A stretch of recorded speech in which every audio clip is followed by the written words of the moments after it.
जय जगन्नाथ सांग मैंने आज ब्लॉग स्टार्ट होची ट्रैवल ब्लॉग आमर भुवनेश्वर टू बेंगलोर। तो आम टिकेट बुक करूँ भल्वो 9600 रे। गाड़ी इंटीरियर बहुत बढ़िया थिला, क्लीन थिला, हाइजीनिक थिला और सीट भी बढ़िया थिला, कंफर्टेबल पूरा कंफर्टेबल लगुला बसवा को। और गाड़ी रो स्पीड तो एक नंबर थिला भाई सतरे।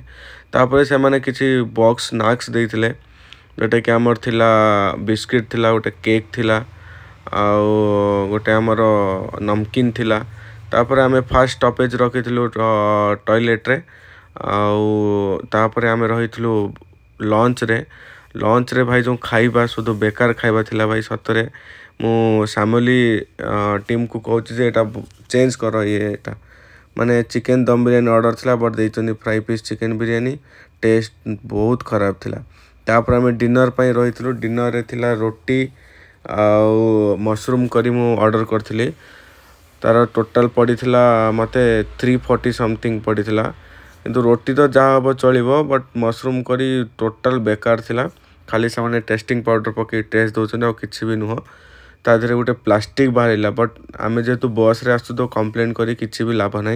बट फैमिली टीम को कहूँ एटा डिनर सरवा पर आम बस रे किसी समय रेस्ट करथिलु। तापर सकाळ सकाळ आम बेंगलोर पहुँची गो।